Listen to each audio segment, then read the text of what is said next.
अस्सलामु अलैकुम वरहमतुल्लाहि वबरकातुहू। दोस्तों, आज की इस वीडियो के अंदर हम बात करने वाले हैं कि क़ुव्वत हाफ़िज़ा को, यादाश्त को कैसे बेहतर किया जा सकता है। कौन सा ऐसा अमल है या कौन सा ऐसा वजीफ़ा कह लें कि जिसके ज़रिए से आपकी यादाश्त, आपका हाफ़िज़ा मज़बूत हो जाए, क़ुव्वत हाफ़िज़ा मज़बूत हो जाए। तो आज इस वीडियो में मैं आपके साथ 3 अमल ऐसे शेयर करने वाला हूँ जिनमें से कोई एक अमल भी आप पाबंदी से अपनी ज़िंदगी में शामिल कर लें तो अल्लाह की ज़ात से मुझे क़वी उम्मीद है कि आपका जो यादाश्त का मसला है, क़ुव्वत हाफ़िज़ा की कमज़ोरी का मसला है, वो इंशाअल्लाहुल अज़ीज़ हल हो जाएगा। आज के इस मुआशरे के अंदर जब गुनाह बहुत ज़्यादा हो गया है और स्क्रीन का इस्तेमाल बहुत ज़्यादा हो गया है तो हाफ़िज़ा भी बहुत कमज़ोर होने लगा है। लोगों की यादाश्त जो है वो बहुत ज़्यादा कमज़ोर होने लगी है। तो ऐसे में कुछ दुआएं ऐसी हैं जिनको अगर हम अपनी ज़िंदगी में शामिल करेंगे तो हमें इंशाअल्लाह बहुत फ़ायदा होगा। या अमल कह लें, कुछ अमल ऐसे हैं जो अगर आप कर लेंगे तो इंशाअल्लाह आपको बहुत नफ़ा होगा, बहुत फ़ायदा पहुँचेगा।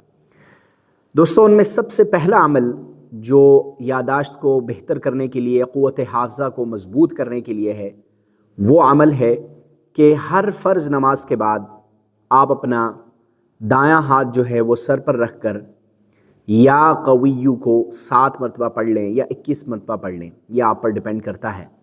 हर फ़र्ज़ नमाज के बाद 7 मरतबा या क़विय्यु को पढ़ें। इंशाअल्लाहुल अज़ीज़ इससे भी यादाश्त बेहतर होगी और क़ुव्वत हाफ़िज़ा मज़बूत होगा।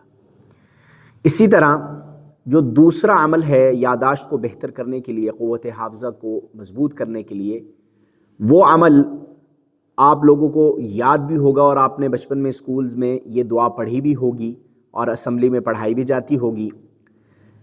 वो दुआ ये है कि अव्वल आखिर 3-3 मरतबा दुरूद इब्राहिमी पढ़ना है आपने और फ़जर और इशा के बाद ये अमल आपने करना है।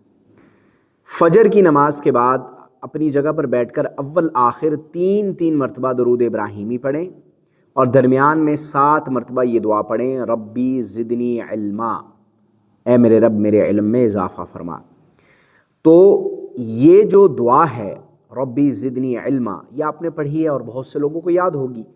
इस दुआ को अपनी ज़िंदगी में शामिल कीजिए और कसरत से मांगिए। फ़जर और इशा के बाद 7 मरतबा ये दुआ कीजिए और उसके अलावा भी नमाज़ों के बाद दुआ में ये दुआ अपनी शामिल कीजिए। इंशाअल्लाह यादाश्त बेहतर होगी, क़ुव्वत हाफ़िज़ा जो है वो मज़बूत होगा। इसी तरह जो तीसरा अमल है यादाश्त को बेहतर करने के लिए और क़ुव्वत हाफ़िज़ा के लिए, वो एक दुआ है जो बहुत ही आसान है और बहुत से लोगों को ये दुआ भी याद होगी और उन्होंने पढ़ी होगी।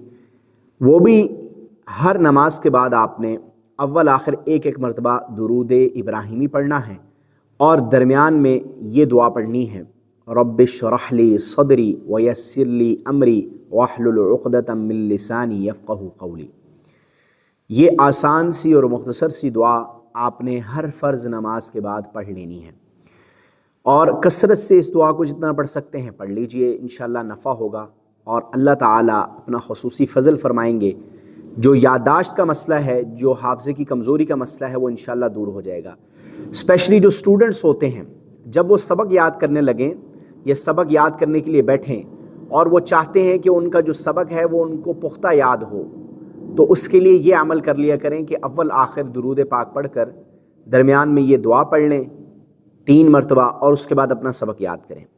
और एक और अमल जो हाफ़िज़े को भी मज़बूत करता है और आप इम्तिहानात की तैयारी से पहले उस अमल को कर सकते हैं, वो अमल ये है, अव्वल आखिर जो है वो 3-3 मरतबा आपने दुरूद पाक को पढ़ना है और दरमियान में आपने 3 मरतबा या 7 मरतबा आप सूरह इंशिराह को पढ़ेंगे, अलम नशरह लक सदरक, ये पढ़ें और उसके बाद आपने अपना जो सबक है वो याद करना है, अपने इम्तिहान की तैयारी करनी है। इंशाअल्लाहुल अज़ीज़ जो आप याद करेंगे वो आपके दिमाग में महफूज रहेगा, आपकी यादाश्त में रहेगा और ये अमल मुसलसल करने से इंशाअल्लाह आपकी यादाश्त भी बेहतर होगी, क़ुव्वत हाफ़िज़ा मज़बूत होगी। तो दोस्तों ये जो अमल आज की इस वीडियो में मैंने 3 अमल आपके साथ शेयर किए हैं, ये बेहद मुजरब अमल हैं और अक्सर जो मदारिस में असातिज़ा पढ़ाते हैं वो बच्चों को ये अमाल बताते हैं। क़ुव्वत हाफ़ज़ा की मजबूती के लिए हिफ़्ज़ करने वाले बच्चों को जो है वो असातिज़ा बताते हैं। हमें भी अपने टीचर्स ने बताया ये अमल।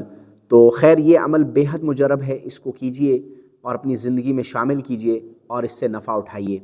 यादाश्त का मसला हो या क़ुव्वत हाफ़ज़ा की कमज़ोरी हो, हर तरह के मसले से इंशाअल्लाह अल्लाह ताला आपको निजात अता करेंगे।